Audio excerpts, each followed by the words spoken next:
설교라는 것은요, 코페니우스 학자가 이야기했어요.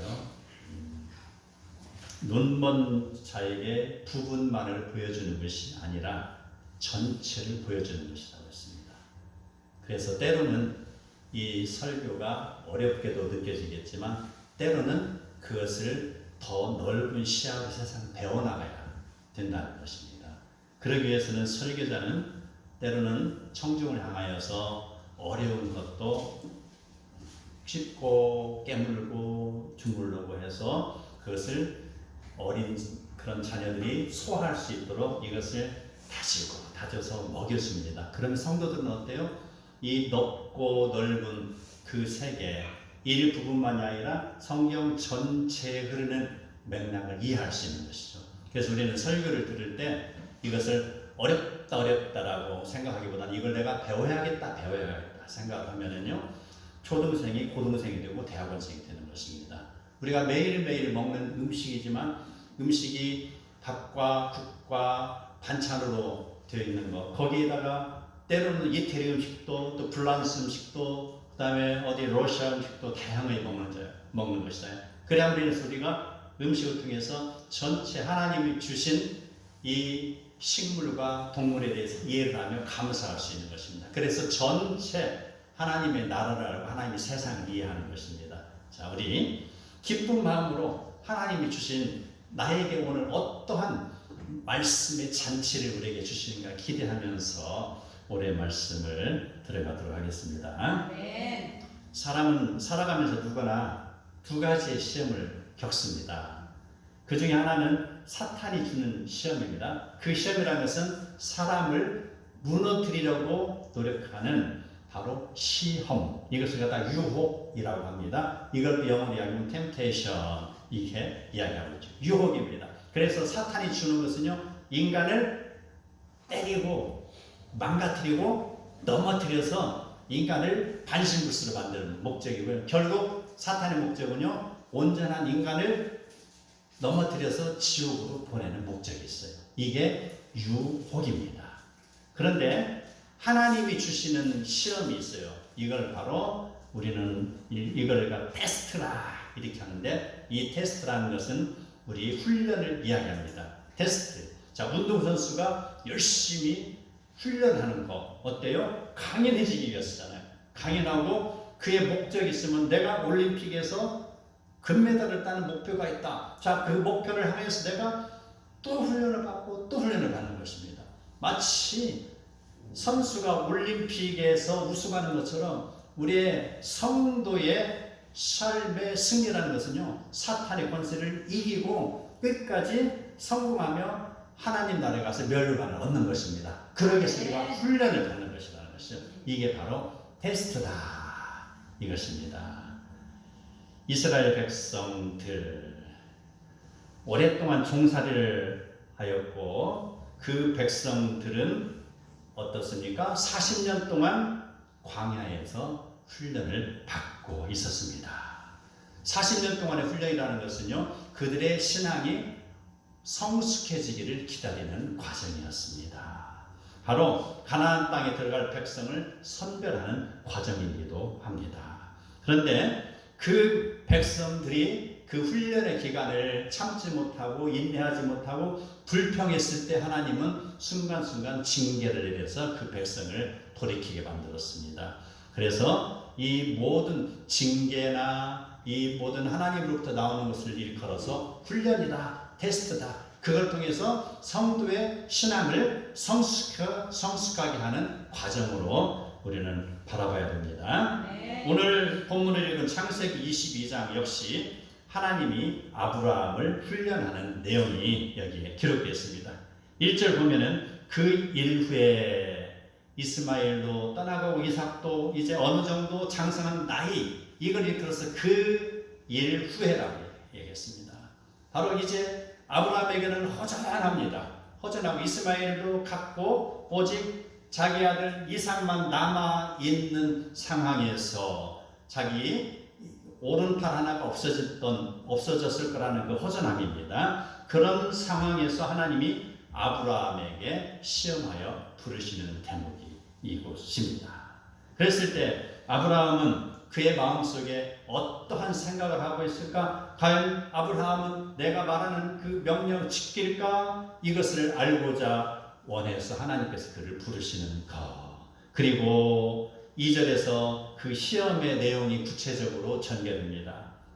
내 사랑하는 독자 이삭을 데리고 모리아 땅으로 가서 내가 네게 일러준 산에서 그를 번제로 드리라. 이렇게 이야기하는 것이죠. 하나밖에 없는 아들을 산에 데리고 가서 제물로 드리라는 것입니다. 그랬을 때 아브라함의 반응은 어떻을까요? 그가 잠시 생각했을 것입니다. 내가 백수에 나온 아들인데 세상 그 무엇과도 바꿀 수 없는 소중한 아들인데 지금 하나님이 그 아들을 바치라고 하시네. 퀘스천 마크가 지금 머리에 그려지고 있겠죠. 그리고 여기에서 그는 잠시 마음의 그런 준비가 필요합니다. 혼돈스럽습니다. 그런데 여기서 사랑하는 독자라고 이야기했으니 더욱더 그 마음을 지금 후배되고 있는 것이죠.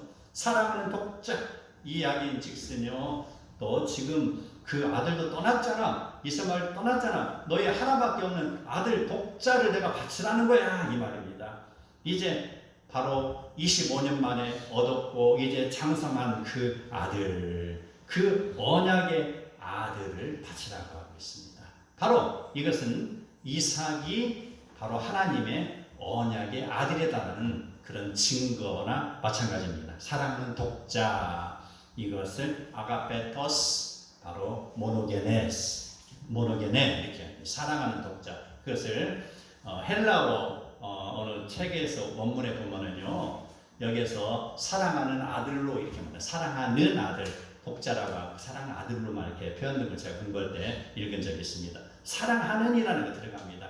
바로 그 언약의 아들이다. 바로 이삭에 대한 애정이 이제 하나밖에 없는 아들에 대한 애정이 최고조에 다다른 시점에서 과연 하나님께서는 아브라함이 나의 말에 순종하는지를 테스트하고 있는 것입니다. 자, 그 테스트입니다. 훈련입니다. 그 테스트의 목적은 무엇일까요? 사탄의 유혹은 사람을 무너뜨리고 지옥으로 넘어뜨리는 것이죠.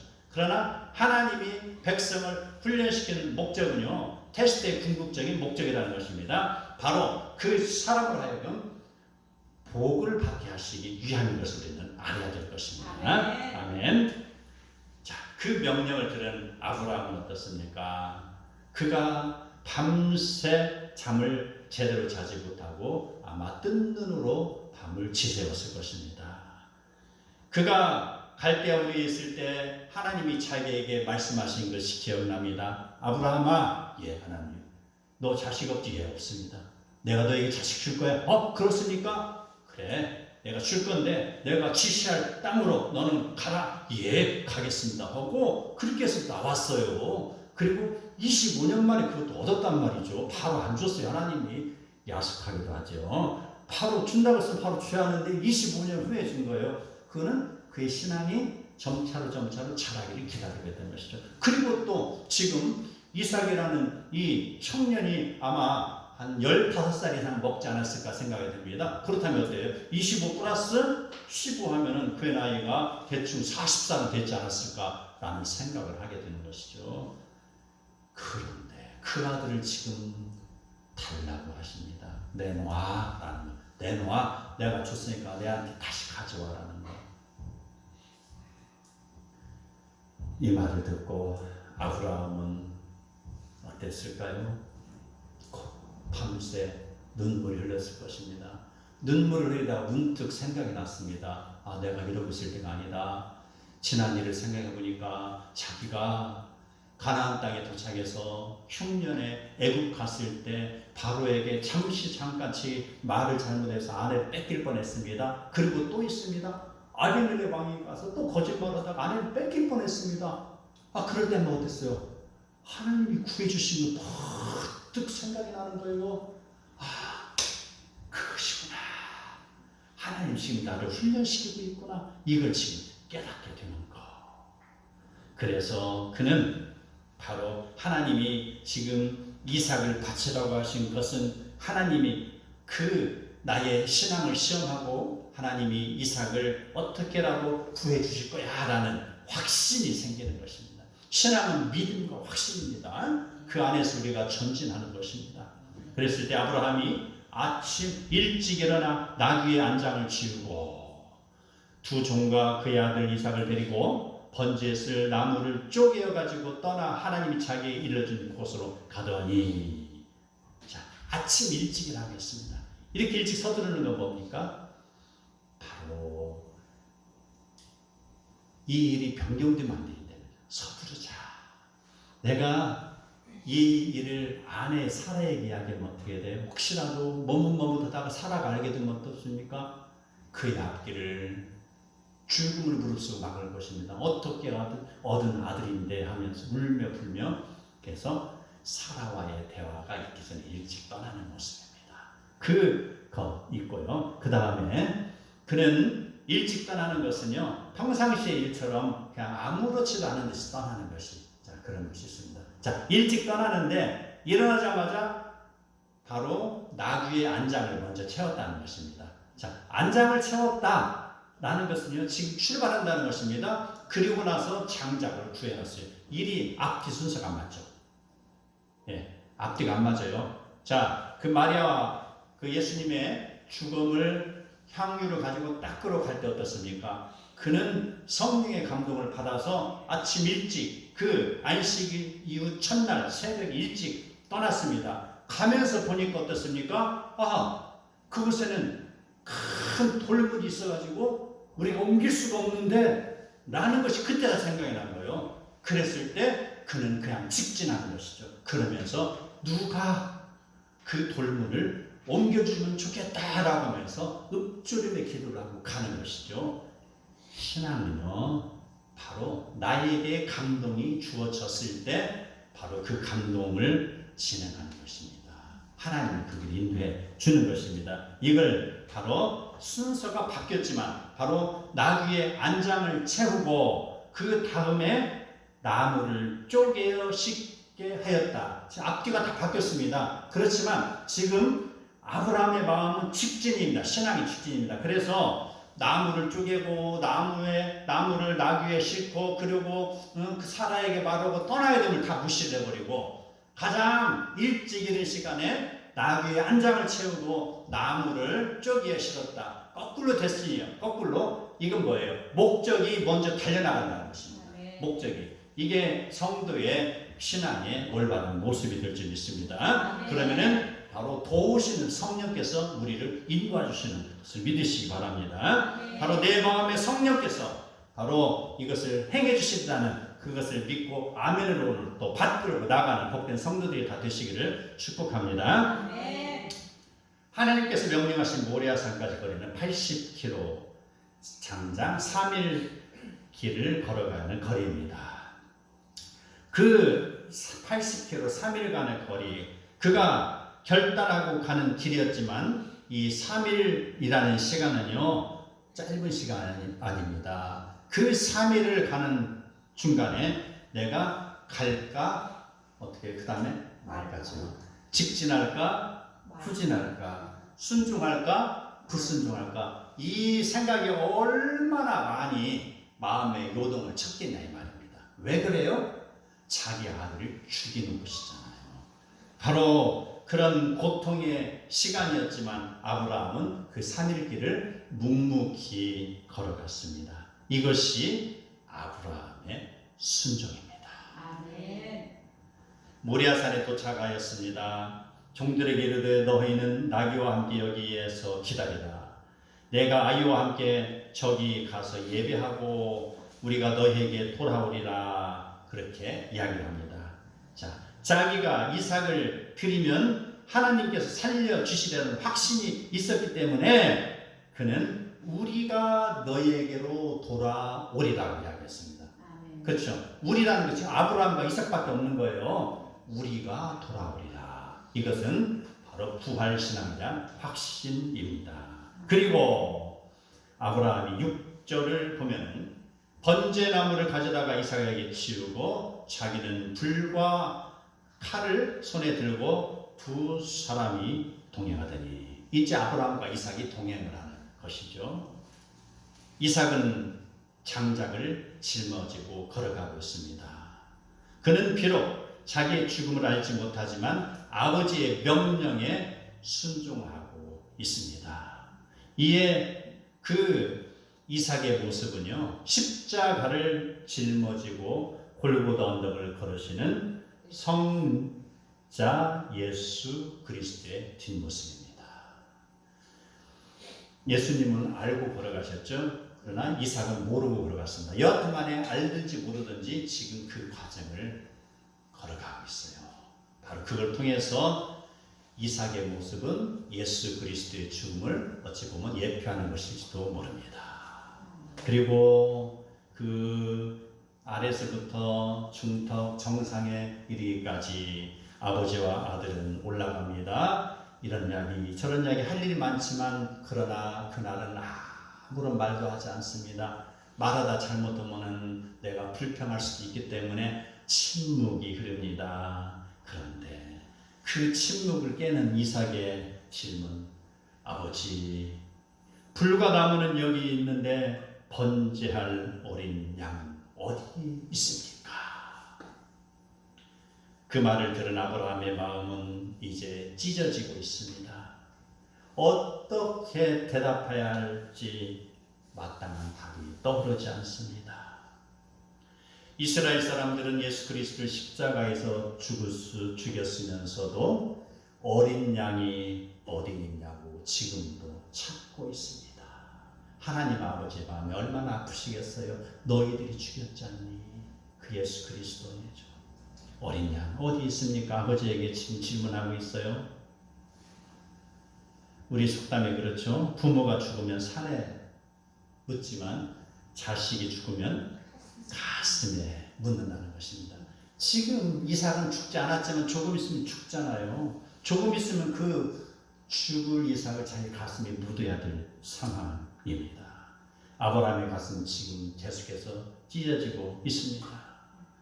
예수님이 십자가에 죽으실 때 하나님 아버지의 가슴 찢어지고 있었습니다. 아브라함 이삭의 말을 듣고서 한참 말없이 있다가 눈물을 삼킨 후에 대답합니다. 내 아들아, 번제할 어린 양은 하나님이 자기를 위하여 친히 준비하시리라. 하시리라라는 말이 끝나고 여기에서 눈물이 왈칵 쏟아지는 것. 그는 간신히 말을 맺습니다. 그리고 또다시 침묵하며 계속 올라가서 하나님이 명령하신 곳에 도착합니다. 지금까지 인도해 주신 하나님이 앞으로도 되어질 일도 선하게 인도해 주실 것을 그는 생각하고 이삭에게 그렇게 대답을 한 것입니다. 그리고 그는 기도합니다. 하나님, 제발 기적을 베풀어 주세요. 이삭을 대신할 양을 보내주세요. 라고 그는 지금 울먹이며 기도하고 있습니다. 그런데 그곳에 도착할 때까지 아브라함에게 변한 것은 하나도 없습니다. 아브라함과 이삭밖에 없습니다. 어떠한 양도 보이지 않습니다. 내가 그렇게 울먹이며 하나님께 금식하며 기도했는데 나아진 것이 아무것도 없어 보이는 것이 지금 이 상황에 도착했습니다. 결국 결전의 시간이 다가왔습니다. 이제 제물로 바쳐야 될 시간입니다.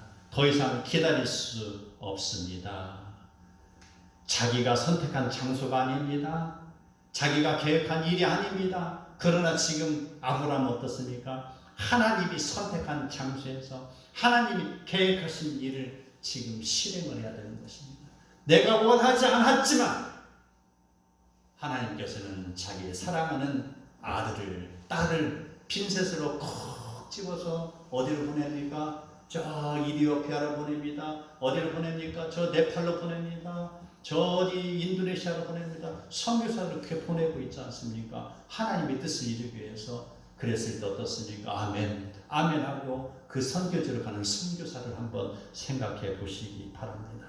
아브라함은 지금 이 상황을 하나님의 명령이요, 하나님의 섭리로 받아들이고 있습니다. 이제 결단을 하고 있습니다.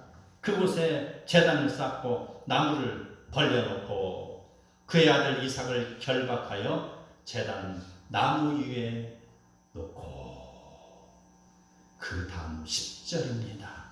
아브라함이 손을 내밀어 칼을 잡고 그 아들을 향하여 내리치려는 순간,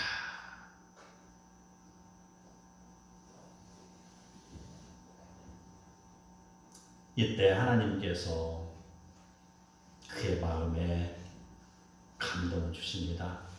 그 전에 바로 앞에서 또 아비멜렉 앞에서 하나님이 자기를 인도했었던 그것을 생각나게 할 것입니다. 하나님은 결코 나를 실망시키지 않는 분이시냐. 나는 하나님을 믿어 하나님 분명히 내 아들 이삭을 부활시켜 주실 것이야 라고 믿으며 그 칼을 내려치고 있습니다. 자, 이 상황에서 우리는 그 아브라함의 아들 이삭을 한번 생각을 해봐야 됩니다. 이삭은 아브라함의 칼 앞에서 지금 잠잠하고 있습니다. 그 이삭의 잠잠함은요, 로마 병정의 채찍과 칼 앞에서 잠잠하였던 예수 그리스도의 온유함입니다. 그때 여호와의 사자가 하늘로부터 큰 소리로 이야기합니다. 아브라함아, 아브라함아, 크게 두 번 외치고 칼을 멈추라.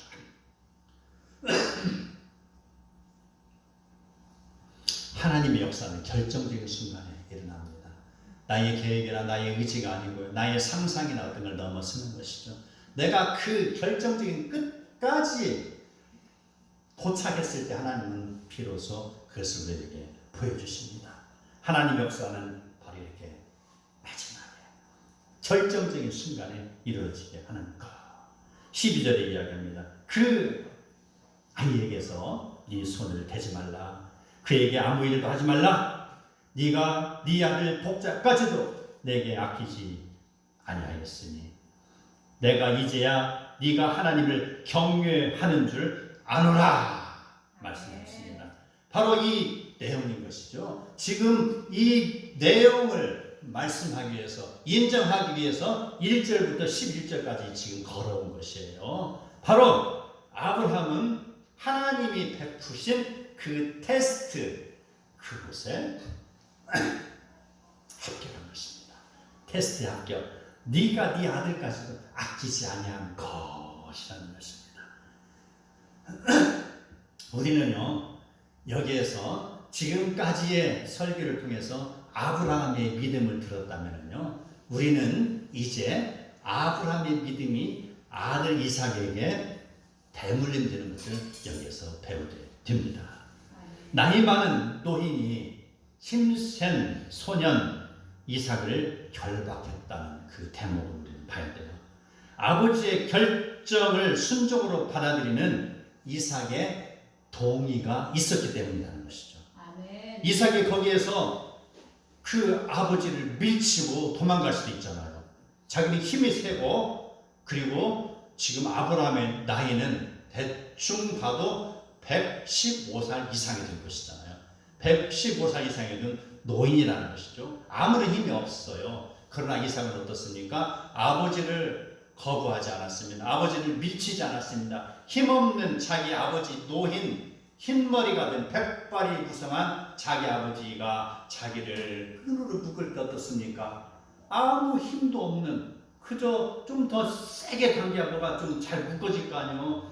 자기를 묶는데 왜 그렇게 힘이 없어요? 그 아버지를 보고 우리 아버지 많이 늙으셨네, 힘도 없으시네, 그렇게 하면서 순종했다는 것이죠. 이게 지금 하나님 앞에서 바로 인정받은 아브라함의 그런 순종만큼이나 이삭의 순종이 여기 깃든다는 걸 우리는 발견해야 되는 것입니다. 아멘. 아버지의 결정을 바로 받아들이는 이삭의 순종은 우리가 오래오래 기억을 해야 됩니다. 하나님 앞에서 순종하는 아브라함의 순종이 아버지 앞에서 순종하는 이삭의 순종으로 이어지고 있었으니 죽음 앞에서도 감출 수 없는 신앙의 부전자전입니다.